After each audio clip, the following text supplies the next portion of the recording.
ગરીબોની મદદ કરી છે તો કોઈ વ્યક્તિ એક ખાલી વ્યક્તિ એવું મને બતાવો કે જે કોઈના કોઈ ગરીબ વ્યક્તિની મદદ કરી શકે. એટલે એ જે બી ફાટેલી નોટ છે એની જાતને 30 માર્ક સમજતો હોય તો ફરીથી કહું કે તું હવે ધ્યાન રાખજે. માથું તો આખા ગામને ખબર છે પણ નામ લઈ જ વાળો પાછો કાલ મને નોટિસ આપે તમે મારું નામ બરાબર છે.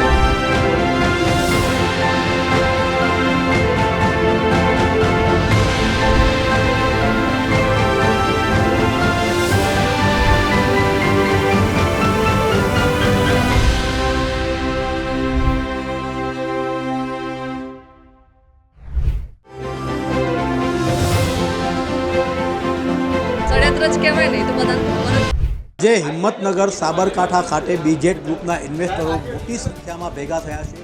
200થી વધુ રોકાણકારો આજે અહીંયા આવ્યા છે બીજેડ ગ્રુપના સપોર્ટમાં. તમને જણાવી દઈએ કે થોડાક સમય પહેલાં 6000 કરોડનું અધધ કૌભાંડ જે સમગ્ર ગુજરાતમાં ચાલ્યું હતું. એફઆઈઆર થઈ જે બાદ સીઆઈડી તપાસ કરવામાં આવી છે. હાલ બીજેડ ઝાલા પોતે જેલમાં છે, પરંતુ હાલ અહીંયા ઇન્વેસ્ટરોનું માનવું કંઈક અલગ છે. એમનું કહેવું છે કે બીજેડ કોઈ ફ્રોડ નથી કર્યું, બીજેડે કોઈ છેતરપિંડી નથી કરી. બીજેડ તો સાચો માણસ છે, સારું કામ કરે છે અને અમે તમામ લોકો એમનું જે કામકાજ છે એમનાથી સંતોષ નથી. અમને અમારા પૈસા વ્યવસ્થિત જગ્યાએ રોકાયેલા છે એવું તમામ એ લોકોની અત્યારે જે વાતો છે અમને જાણવા મળી છે. ખાસ કરીને અતુલભાઈ દવે કે જેઓ પોતે બીજેડના સમર્થનમાં આવ્યા છે, કેટલા સમયથી લડી રહ્યા છે, ઇન્વેસ્ટરો સાથે વાત કરી રહ્યા છે અને એમણે ચેલેન્જ આપી છે કે જો બીજેડ ખોટા હોય તો સૌથી પહેલાં અમારી ઉપર કાર્યવાહી કરો. આપણે ઇન્વેસ્ટરો સાથે વાત કરીને જાણીશું વધારે વિગત. સૌથી પહેલાં આપનું નામ જણાવો.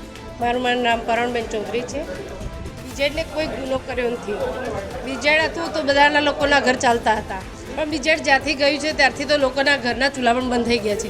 લોકો બહુ ગરીબ છે અને પૈસા એમને વ્યાજે લીધા છે. કોઈને ઘરેણા દાગીના બી મેક્યા છે બેંકમાં, એ રીતે બધાને પૈસા મેક્યા છે. અત્યારે ભૂપેન્દ્રભાઈ જોડે જો ખોટું થઈ રહ્યું તો પબ્લિક સાથે પણ ખોટું જ થઈ રહ્યું છે. ભૂપેન્દ્રસિંહ ઝાલા સાચા છે શું છે, તમારું કેવું શું છે? કારણ કે ભૂપેન્દ્રસિંહને ફ્રોડ, છેતરપિંડી એવા અમુક ઘણા બધા આક્ષેપો લાગે. ના, એ બધું ખોટું છે. એમના સાથે કોઈ અમારા સાથે કોઈ એમને છેતરપિંડી કરી નથી. અમને ટાઈમસર પૈસા મળી જતા હતા. 4th તારીખે જો 5th તારીખે રજા આવતી હોય તો અમને 4th તારીખે પૈસા મળી જતા હતા. ઓકે, આપનું શું કેવું છે? આપનું નામ હીરાબેન ચૌધરી. આપને આ ખાસ કરીને એફિડેવિટ લાવ્યા તો શું એફિડેવિટમાં લખેલું છે શું જણાવો? વિગત છે એફિડેવિટમાં? શાનું એફિડેવિટ છે? એફિડેવિટમાં એમ છે કે અમારી સાથે ભૂપેન્દ્રસિંહ ઝાલા સાહેબને કોઈ છેતરપિંડી કરી નથી. આ તમે ક્યારે એફિડેવિટ કર્યું? એફિડેવિટ હમણાં જ કરાવી. કેટલા દિવસ? 4-5 દિવસ. અચ્છા, એટલે ફરિયાદ થઈ છે, તપાસ ચાલુ છે, છતાં તમને એવો ભરોસો છે કે અમારી સાથે ભૂપેન્દ્રસિંહ ઝાલા સાહેબ પર પૂરેપૂરો ભરોસો છે અમને. અમારી સાથે કોઈ છેતરપિંડી થઈ નથી. આ તમામ ઇન્વેસ્ટરો આ જ વાત કહી રહ્યા છે કે અમને ભૂપેન્દ્રસિંહ ઝાલા ઉપર બહુ જ વિશ્વાસ છે. તો આ ષડયંત્ર રચાયું છે કે શું છે? ષડયંત્ર જ કહેવાય ને, એ તો બધાને ખબર જ છે ને કઈ રીતે કે રાજકીય રીતે. હા, એ તો બધાને ખબર જ છે. અને શા કારણે, એટલે હવે એ તો બધાને ખ્યાલ છે જ કે શા કારણે આ થઈ રહ્યું છે. પણ એ વસ્તુ ખરેખર કરવાની જ નહોતી, કારણ કે એમના સારા કામો બહાર નથી આવી રહ્યા. પણ અત્યારે એવું કહી રહ્યા છે કે એમણે ફ્રોડ કર્યું છે, જે અત્યારે સાબિત થઈ ગયું છે કે ફ્રોડ છે જ નહીં આ વસ્તુ. બરાબર, તો હું તો એટલું જ કહીશ કે એ સર સાચા છે અને એમાં કોઈ ફ્રોડ નહીં થયું. અને જેમ રીતે આપણે કીધું કે સવારે 4 વાગે બી પેમેન્ટ અમારા એકાઉન્ટમાં આવી જ જતું હતું. એમ કોઈ ક્યારે બી અમે હેરાન નથી થયા. અને પેમેન્ટની વાત તો અમને સાઈડ પર રહી, અમને પૈસા બી પરત નહીં મળે તો વાંધો નહીં, પણ અમને અમારા સર જોઈએ. હિંમતનગરના કોઈ મોટા માથાના પુત્રને ધારાસભ્ય બનાવવાના આક્ષેપ છે કે જેમણે બીજેડને સીધી રીતે હલવાડ્યા છે. રાજકીય રીતે જે રીતે એક સમયમાં મોટી રેલી નીકળી હતી, 7 જેસીબી આવી હતી, જેના કારણે હિંમતનગરના કોઈ મોટા માથા ડરી ગયા હોય એવા આક્ષેપ છે, ખાસ કરીને અતુલભાઈ દવેના. આપનું રેલી જોઈને તો ઘણા બધા ડરી ગયા છે. અને ખરેખર એ રેલી બહુ સરસ હતી રેલી, પણ હવે ક્યાંક ને ક્યાંક એ રીતના સ્ટન્ટ જે થઈ રહ્યા છે એ ખરેખર ના થવા જોઈએ. એમ એટલે રાજકારણનો મામલો છે આમાં. રાજકારણ તો ખરી જ નથી. એમને તો એટલા સારા કામ કર્યા છે, એ કેમ બહાર નથી આવતા? એ સારા કામ છે એ બી બહાર લાવો ને. આજે ગરીબોની જે મદદ કરી છે, બરાબર, ગરીબોની મદદ કરી છે તો કોઈ વ્યક્તિ એક ખાલી વ્યક્તિ એવું મને બતાવો કે જે કોઈના કોઈ ગરીબ વ્યક્તિની મદદ કરી શકે. ઘર બનાવવાની વાત તો સાઈડ પર રહી, પણ ખાલી કોઈ મદદમાં બી અત્યારે કોઈ મદદમાં બી નથી આવતું. જ્યારે એમને ગરીબોના કોરોના સમયમાં પણ કેટલા ગરીબોના ઘર બી બનાવી આપ્યા છે. અને કોઈ એવી જગ્યા નથી કે ત્યાં જઈને એમણે ઊભા રહીને મદદ કોઈની નહીં કરી હોય. દરેક જગ્યાએ એમણે મદદ કરી છે. શું કેવું છે ખાસ કરીને આ? સર, એ જ કહેવું છે. 4-5 મહિના થઈ ગયા, હજી સુધી આમ તો થવું જોઈએ. કારણ કે 4-5 મહિનાથી એવું કોઈ સભ્ય કે કોઈ એવો નેતા આવીને એવું કોઈ આશ્વાસન આપી જ નથી કે ચલો સરને આટલું બધું આ 4-5 મહિનાથી ચાલી રહ્યું છે. આપણે ન્યૂઝ પણ જોઈએ છીએ. આટલી બધી ન્યૂઝ જોયા પછી હજુ સુધી કોઈનું એવું આવ્યું નથી કે ભાઈ ચલો સરનો કોઈ ગુનો નથી, આટલા બધા આપણે ડોક્યુમેન્ટ્સ કરાવીએ છીએ, આટલી બધી પબ્લિક સામે આવતી નથી, તો પણ એમને હજી ખબર જ નથી પડતી એ લોકોને કે કોઈ ફરિયાદ નથી. અમે બધા ફરિયાદી જ છે ને અત્યારે, જબરજસ્તી તો પણ એમના ફરિયાદ સામે ના સારું જ કહેવા માટે અત્યારે અમે બધા ઉપસ્થિત થયા છીએ, બરોબર. એમને સપોર્ટ આપવા માટે તૈયાર છીએ.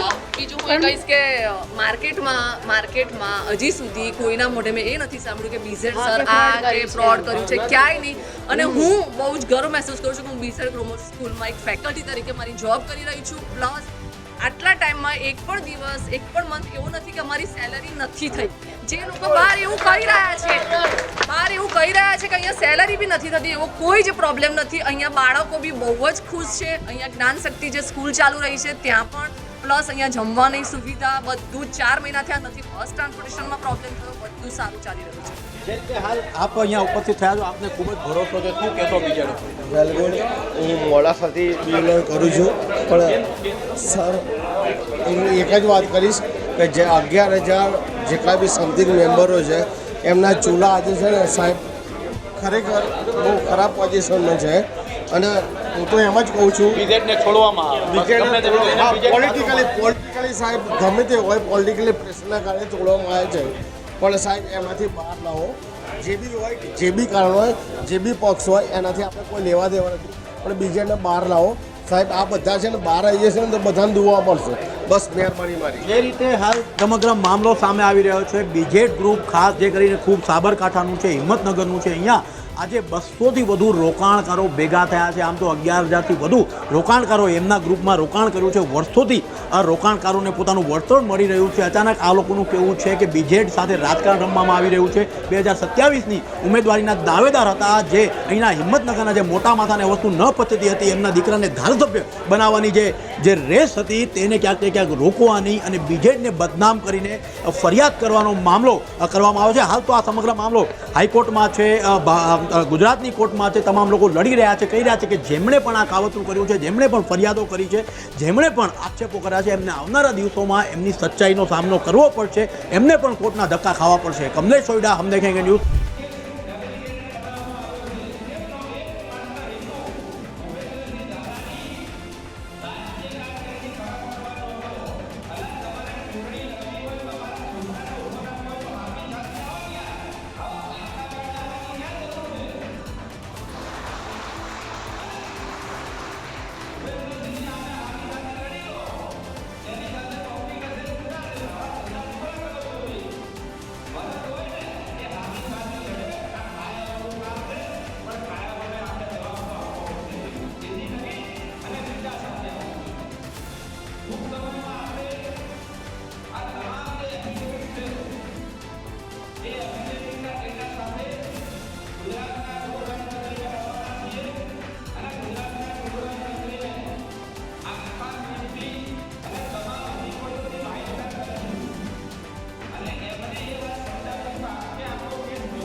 આજે સાબરકાંઠા હિંમતનગર ખાતે જે બીજેડ ગ્રુપની સ્કૂલ છે, કોલેજ છે, એજ્યુકેશન ટ્રસ્ટ ચાલે છે, ત્યાં અહીંયા આજે 200થી વધુ રોકાણકારો અને શિક્ષકો ભેગા થયા છે. સવાલ એક જ છે કે બીજેડ ગ્રુપ સાચા છે કે ખોટા? અહીંયા જે રોકાણકારો છે તેઓ કહી રહ્યા છે કે બીજેડ ગ્રુપ પર અમને સંપૂર્ણ ભરોસો છે. જે પણ રીતે તેમને હલવાડવામાં આવ્યા હોય તે રાજકીય કાવા દાવા છે. અમે એમના ઉપર ભરોસો રાખીએ છીએ, અમારા પૈસા સેફ છે. જેમાં સૌથી પહેલાં અવાજ ઉપાડ્યો હતો અમદાવાદના જે સામાજિક કાર્યકર છે અતુલભાઈ દવે. સૌથી પહેલાં સમર્થનમાં ઉતર્યા હતા. ક્યાંક ને ક્યાંક સવાલો ઊભા થયા હતા. ઘણી ઇન્ક્વાયરી એમની પાસે પણ આવી, પણ એમની પાસેથી જાણીશું આ સમગ્ર કેસની વિગતો. અતુલભાઈ, સૌથી પહેલાં તો બીજેડની જે ખબરોમાં 6000 કરોડનો જે દાવો કરવામાં આવ્યો હતો કે 6000 કરોડ રૂપિયાની છેતરપિંડી થઈ છે, સૌથી પહેલાં આપ આ લડાઈમાં સામેલ થયા હતા. કેવી રીતે આપ જોડાયા હતા? શું તમે વિચારીને આ શરૂઆત કરી હતી લડત? એકચ્યુઅલી લગભગ આ વિષય બન્યો એને 2-1 મહિના જેવું થયું હતું. અને મારા એક જે આમના પરિવારના મિત્ર છે એ પણ મારા મિત્ર હતા. તો એમના દ્વારા મને જાણકારી મળી કે ભાઈ આખો જે કેસ છે એ કેસની અંદર રાજકીય ષડયંત્ર છે અને ભૂપેન્દ્રસિંહ ઝાલાને ખોટી રીતે ફસાવવામાં આવ્યા છે. એટલે મેં કોઈ પણ વ્યક્તિ વાત કરે તો આપણે એની સચ્ચાઈ સુધી પહોંચવું જોઈએ. એટલે જ્યારે એમને મને વાત કરી ત્યારે મેં એમના પરિવારનો સંપર્ક કર્યો, એમના પરિવાર સાથે વાત કરી. એ પછી અહીંયા સ્થાનિક લેવલ ઉપર પણ મેં મારા સોર્સિસ દ્વારા સમાચાર મેળવ્યા કે ખરેખર હકીકત શું છે આમાં. પણ બધી બાજુથી આપણને એ જાણવા મળ્યું કે બીજેડ ઉપરનો જે કેસ થયો છે એ રાજકીય ષડયંત્ર છે. હકીકતમાં રોકાણકારોને કોઈ ફરિયાદ નથી. એટલે હું આ કેસમાં એન્ટર થયો છું.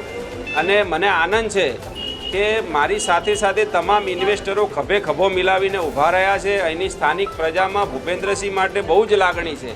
એ પછી મારી જે કામ કરવાની પદ્ધતિ છે એ કામ કરવાની પદ્ધતિને લઈને મેં શરૂઆતમાં આ વિસ્તારમાં જાગૃતિ આવે અને ભૂપેન્દ્રસિંહ ઝાલાના સમર્થનમાં જે લોકો છે એ બહાર આવે માટે આપણે સર્વપ્રથમ અહીંયા હોર્ડિંગ્સ લગાવ્યા હતા. એ પછી ઝાલાનગરમાં એક મિટિંગનું આયોજન કર્યું હતું અને એ પછી રોકાણકારોની નાની બેઠક કરીને આજે આપણે ઓપનલી રોકાણકારોની મોટી બેઠક કરી છે. ને ભૂપેન્દ્રસિંહ ઝાલા વિરુદ્ધ કોઈ પણ પ્રકારની ફરિયાદ નથી એવું રોકાણકારો એકી અવાજે કહેતા હોય ત્યારે આપણી સામાજિક કાર્યકર તરીકેની ફરજ બને છે કે ખોટા વ્યક્તિ હોય તો બરાબર છે, પણ જ્યારે એક વ્યક્તિ સાવ નિર્દોષ છે, સાવ સાચો છે, એને જ્યારે બધા જ પૈસાનું વળતર ટાઈમસર આપ્યું છે અને બાકી પૈસા છે એ પણ જ્યારે આપવા તૈયાર હોય તો એનું સમર્થન કરવું જોઈએ. એને મારી ફરજ સમજું છું ને એટલે હું આ વિષયમાં એન્ટર થયો છું. કુલ કેટલા કરોડનું સાચું કૌભાંડ છે, કેટલા ચૂકવવાના બાકી છે, કેટલા ચૂકવાઈ ગયા છે અને પોલીસ તપાસ શું કહેશે? પોલીસ તપાસ તો હવાઈ હતી. પહેલાં તો પોલીસે જે FIR કરી છે એમાં કોઈ ફરિયાદી જ નથી. ગુજરાત રાજ્ય સરકારે એક નનામી અરજીના આધારે CID ક્રાઇમે ફરિયાદ કરી છે. નનામી અરજીના આધારે નામદાર સુપ્રીમ કોર્ટનું પણ અવલોકન છે કે કોઈ પણ નનામી અરજીના આધારે તપાસ જ ન કરવી, ફરિયાદની તો વાત જ નથી આવતી. પણ આમાં અમુક જે લોકો અહીંના સ્થાનિક છે અને ફરીથી હું વારે ઘડીએ કહું છું કે સાબરકાંઠાને એના બાપની જાગીર સમજે છે અને એને એના છોકરાને ધારાસભ્ય બનાવવો છે એટલે ભૂપેન્દ્રસિંહ ઝાલાને ટાર્ગેટ કરી અને એ માણસને બદનામ કરવાની કોશિશ કરી છે. આ વાતનું સત્ય પણ જ્યારે બીજેડનો કેસ પતશે ત્યારે લાવીશું અને એમના જે અરમાનો છે એ પણ અમે પૂરા કરીશું. અમારી ફરજ એટલી જ છે કે ગુજરાતના એક નાગરિક તરીકે એક સાચા નાગરિક સાથે કોઈ અન્યાય થયો હોય, એક બિઝનેસમેનને ટાર્ગેટ કરવામાં આવ્યો હોય તો મારી ફરજ છે કે મારે એની સાથે ઊભું રહેવું જોઈએ.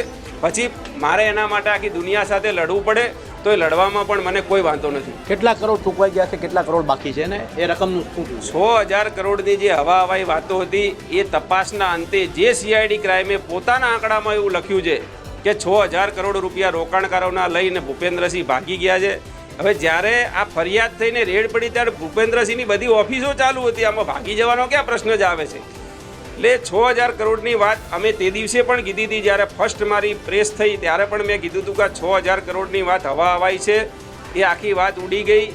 422 કરોડ રૂપિયા ટોટલ જે તપાસ એજન્સી છે એ અંદર આંકડો મેળવી શકી છે અને એમાં પણ લગભગ 250 કરોડ રૂપિયા જેવી રકમ તો ઓલરેડી ચૂકવાઈ ગઈ છે. એમને પોતે જે ચાર્જશીટ કરી છે એમાં એવો ઉલ્લેખ કર્યો છે કે 172 કરોડ રૂપિયા ભૂપેન્દ્રસિંહ ઝાલાએ રોકાણકારોને આપવાના છે અને એ પણ આપવા માટે તૈયાર છે. એમના એડવોકેટે નામદાર કોર્ટમાં કીધું જ છે.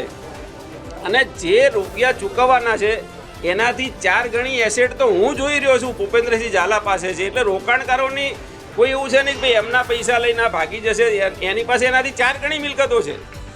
બીજું ખાસ અગત્યની વાત એ છે કે જ્યારે પણ કૌભાંડ થતું હોય છે ત્યારે એવું હોય છે કે રોકાણકારોના ટોળે ટોળા પોલીસ સ્ટેશન જતા હોય છે પોલીસ ના સાંભળે તો મીડિયા પાસે જતા હોય છે. આમાં એક રોકાણકાર પોલીસ સ્ટેશન ગયો નથી કે કોઈ મીડિયા પાસે ગયો નથી, તો પછી શેનું કૌભાંડ અને શેની છેતરપિંડી. એટલે ગુજરાત સરકારને પણ અમે ટૂંક સમયમાં મળીશું. ગુજરાતના ગૃહ રાજ્યમંત્રી પાસે અમે સમય પણ માગ્યો છે, ઇન્વેસ્ટરો સાથે અમારે મળવું છે, એનો ટૂંક સમયમાં અમને સમય મળશે ત્યારે મળવા પણ જઈશું. અમે આખા કેસની જે રજે રજની માહિતી છે અને સત્ય વાતો છે એ ગુજરાત સરકાર સુધી પહોંચાડીશું. બની શકે કે જે કોઈ અધિકારીઓએ આ બધું કરી નાખ્યું એ લોકો એ સરકાર સુધી સાચી વાત ન પહોંચાડી હોય તો અમે સાચી વાત પહોંચાડીશું. અને મને વિશ્વાસ છે કે જ્યારે ગુજરાત સરકાર સમક્ષ સત્ય આવશે ત્યારે આખો કેસ પરત પણ ખેંચાશે અને આખો કેસ વાઇન્ડ અપ પણ થશે. કેમ કે ગુજરાત રાજ્યની અંદર હમણાં જ જોયું આપણે કે રાજદ્રોહ જેવો ગંભીર કેસ જે લોકો ઉપર હતો એ કેસ પણ પાછો ખેંચાતો હોય તો જ્યાં રોકાણકારોને કોઈ ફરિયાદ જ નથી એવો કેસ કેમ પાછો ન ખેંચાઈ શકે? એક છેલ્લો સવાલ કે તમે કહ્યું છે કે જે પણ આ ઘટનાની પાછળ છે તેમને છોડવામાં નહીં આવે, નહીં આવનારા દિવસોમાં એમને પણ કોર્ટમાં ઊભા કરવામાં આવશે. શું કહેવાનું? કોઈ કયું માથું હોઈ શકે? કોને તમે માથું તો આખા ગામને ખબર છે, પણ નામ લઈ વાળો પાછો કાલ મને નોટિસ આપે કે તમે મારું નામ લીધું પાછું, બરાબર છે? એટલે એ જે બી ફાટેલી નોટ છે એની જાતને 30 માર્કા સમજતો હોય ને તો ફરીથી કહું છું કે તું હવે ધ્યાન રાખજે. અમે કોઈ છરીઓ લઈને કેવા માર જૂડવાળા માણસો નથી. તે જે રીતે કલમ ચલાવીને બીજેડને હેરાન કર્યા છે ને એવી તારા કરતાં 10 ગણી કલમો ચલાવતા અમને આવડે છે.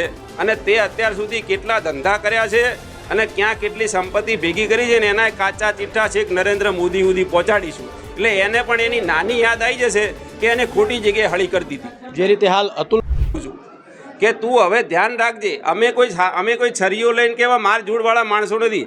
તે જે રીતે કલમ ચલાવીને બીજેડને હેરાન કર્યા છે ને એવી તારા કરતાં 10 ગણી કલમો ચલાવતા અમને આવડે છે.